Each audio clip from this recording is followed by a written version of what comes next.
नमस्कार, शाम के 7 बजने वाले हैं। वक्त हो गया है फास्ट एंड फैक्ट्स का। फास्ट एंड फैक्ट्स में आपको दिखाएंगे दिन की हर बड़ी खबर पूरी रिसर्च के साथ। मैं हूं अदिति अवस्थी और मेरे साथ है सचिन अरोड़ा।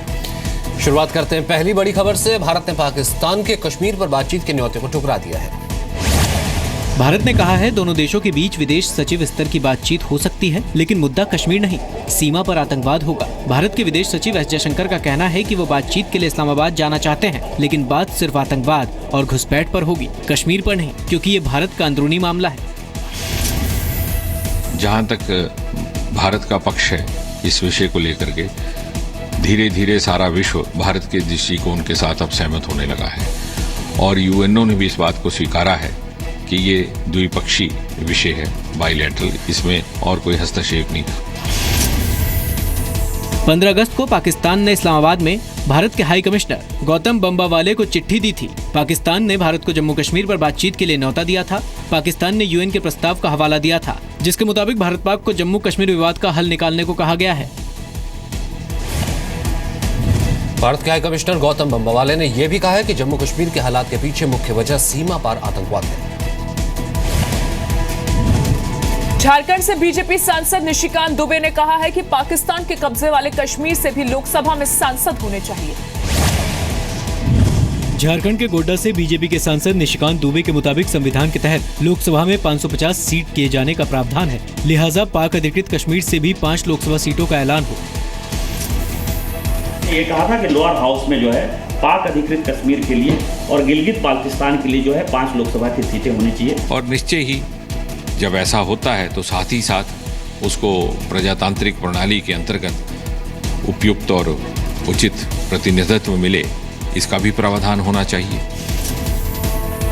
पाक अधिकृत कश्मीर को भी राज्य का दर्जा नहीं मिला हुआ है। पीओके में सिर्फ पाकिस्तान के समर्थक ही चुनाव लड़ पाते हैं। गिलगित बाल्टिस्तान पर पाकिस्तान की सेना का अवैध कब्जा है। पीओके के लोगों पर पाकिस्तान की सेना अत्याचार करती है। निशिकांत दुबे 2014 और 2015 में 2 बार प्राइवेट मेंबर बिल लाकर इस दिशा में कोशिश कर चुके हैं। कश्मीर के बारामूला में आज एक बड़े आतंकी हमले में 3 जवान शहीद हो गए। आतंकियों ने देर रात करीब 3:30 बजे बारामूला के ख्वाजाबाग में सेना के काफिले पर घात लगाकर हमला किया। 2 जवान शहीद हो गए, 2 जवान घायल हुए। इस दौरान पुलिस की एक गाड़ी भी हमले की चपेट में आ गई, जिसमें एक पुलिसकर्मी शहीद हो गया और एक गंभीर रूप से घायल हो गया। इसके बाद आतंकी फरार हो गए। इलाके में सर्च ऑपरेशन चलाया जा रहा है। फायरिंग हुआ था और उससे आर्मी का 2-3 जवान घायल हुआ, सिविल पुलिस का एक डेथ हो गया। हमले में शहीद पुलिसकर्मी प्रीतपाल सिंह को श्रीनगर में भी श्रद्धांजलि दी गई। जुलाई 2016 तक इस साल जम्मू कश्मीर में 138 छोटे बड़े आतंकी हमले हो चुके हैं। इन आतंकी हमलों में 29 जवान शहीद हुए हैं। 4 नागरिकों की भी जान गई है। 2015 में जम्मू कश्मीर में 208 आतंकी हमले हुए थे, जिसमें सुरक्षा बल के 39 जवान शहीद हुए थे। 15 अगस्त को कश्मीर के नौहट्टा में हुए हमले में भी सीआरपीएफ के कमांडेंट प्रमोद कुमार शहीद हो गए थे। बिहार के गोपालगंज में मरने वालों का आंकड़ा 13 पहुंच गया है। परिवार वालों का दावा है कि मौत जहरीली शराब से हुई, लेकिन प्रशासन इनकार कर रहा है। घटना गोपालगंज के खजूरवाड़ी की है। खबरों के मुताबिक 15 अगस्त को कुछ लोगों को शराब पीने के बाद उल्टी और पेट दर्द की शिकायत हुई। सभी को गोपालगंज के सदर अस्पताल में भर्ती कराया गया। कैसे इनकी मृत्यु हुई है? दारू पी के मौत हुआ है। कहाँ ये लोग शराब पीते थे? खजूरवाड़ी में। हम लोग जाकर कोई गए उन्हें घूमने के लिए, तो वो आके कहे थे कि तुम्हारा भाई वहाँ पर स्टेशन पर मर गया है। अभी कुछ शवों का पोस्टमार्टम हो रहा है और पोस्टमार्टम के बाद जो वजह है जिसके कारण मौत हुई, स्पष्ट रूप से जब मेडिकल लीगल ओपिनियन आ जाएगा तो हम आपको बताने की स्थिति में रहेंगे। शराबबंदी पर नीतीश के दावे पर बीजेपी ने सवाल उठाते हुए सीएम के इस्तीफे की मांग की है। इन्होंने जो कानून लगाया है और दबाव दे के इसको लागू करना चाहते हैं, वो पॉलिसी गलत है। अब उसके चलते क्या हो गया कि सभी प्रशासन डरे हुए हैं। अगर उसको ये उजागर करते, उस पर कार्रवाई करते, तो नीतीश के कानून के अनुसार उन्हीं के ऊपर कार्रवाई होगी।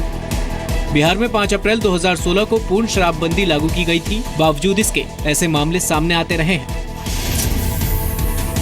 2 अगस्त 2016 खगड़िया में जहरीली शराब पीने से 4 लोगों की जान गई थी। 31 जुलाई 2016 गया के अमीरगंज में जहरीली शराब से 1 मौत हुई। 24 जून 2016 सारण के हाफिजपुर गांव में जहरीली शराब से 4 लोगों की जान चली गई। 22 जून 2016 गया में जहरीली शराब पीने से 2 लोगों की मौत हुई।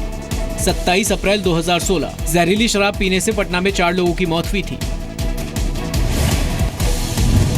घटना के बाद गोपालगंज में हुई छापेमारी में 100 डब्बा कच्ची शराब बरामद की गई। शराब को जमीन के नीचे छिपा कर रखा गया था।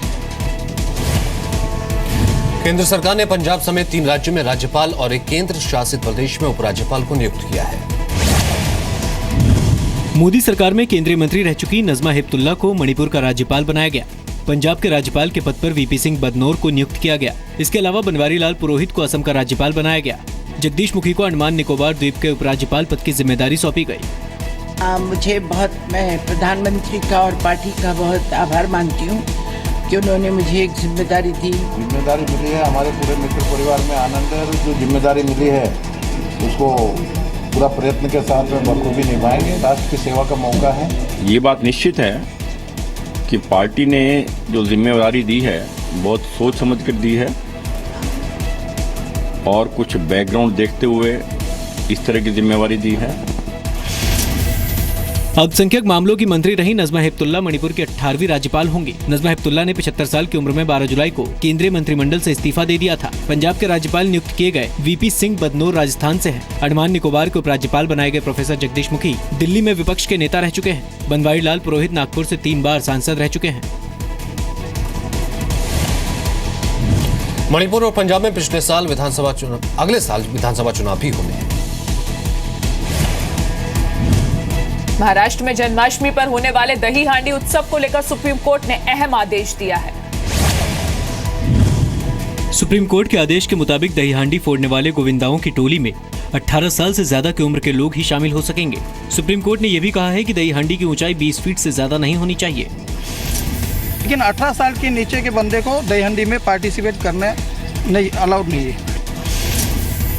2014 में बॉम्बे हाईकोर्ट ने दही हांडी के लिए 20 फीट से ऊंचा पिरामिड बनाने पर पाबंदी लगाई थी। हाईकोर्ट ने गोविंदाओं में 18 साल से कम उम्र के बच्चों को शामिल करने पर रोक लगाई थी। 2014 में सुप्रीम कोर्ट ने जन्माष्टमी नजदीक होने की वजह से हाईकोर्ट के आदेश पर रोक लगा दी। सुप्रीम कोर्ट ने 12 साल से ऊपर के बच्चों को पिरामिड का हिस्सा बनने की इजाजत भी दे दी थी। इस साल महाराष्ट्र सरकार ने सुप्रीम कोर्ट से जन्माष्टमी पर होने वाले दही हांडी को लेकर स्पष्ट निर्देश की मांग की थी। याचिकाकर्ता ने सुप्रीम कोर्ट में कहा कि दही हांडी में साल 2011 में 156 लोग जख्मी हुए। 2015 में इनकी संख्या कई गुना तक बढ़ गई। रियल एस्टेट कंपनी यूनिटेक के प्रोजेक्ट में फ्लैट खरीदने वाले निवेशकों के लिए सुप्रीम कोर्ट से बड़ी राहत मिली है।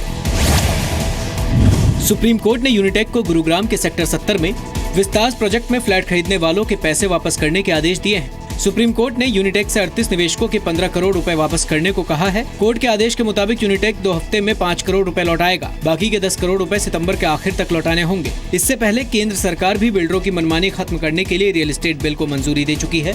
ये बिल व्यावसायिक और रिहायशी दोनों प्रोजेक्ट्स पर लागू होगा। रियल एस्टेट बिल के तहत सभी राज्यों में रियल एस्टेट रेगुलेटरी अथॉरिटी का गठन किया जाएगा।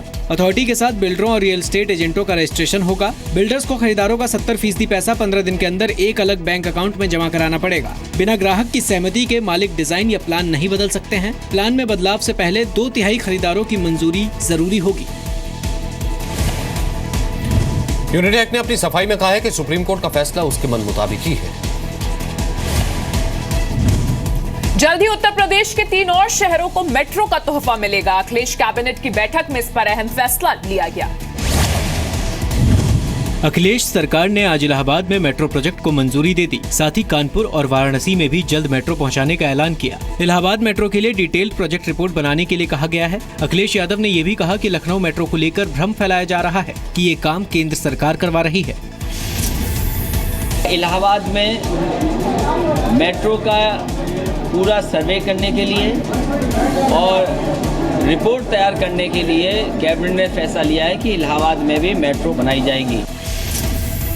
कैबिनेट की बैठक में मंत्रियों का वेतन 40% बढ़ाने का भी फैसला लिया गया है। 1 से 8वीं क्लास तक के बच्चों को मुफ्त बैग देने का भी ऐलान किया गया। कैबिनेट की बैठक में यूपी अपार्टमेंट विधेयक को भी मंजूरी दी गई। साथ ही पूर्व मुख्यमंत्रियों को बंगला दिए जाने पर एक्ट बनाने को कहा गया है। नए प्रोजेक्ट को हटा दें तो यूपी सरकार अभी तक 3 शहरों में मेट्रो चलाने के लिए करीब 14,000 करोड़ का खर्च कर चुकी है।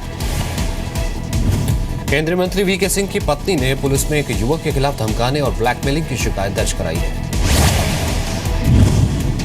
वीके सिंह की पत्नी ने अपनी शिकायत दिल्ली के तुगलक रोड थाने में दर्ज करवाई है। शिकायत के मुताबिक प्रदीप चौहान नाम के शख्स ने टेलीफोन पर वीके सिंह की पत्नी से 2 करोड़ की फिरौती मांगी। पुलिस मामले की जांच में जुट गई है।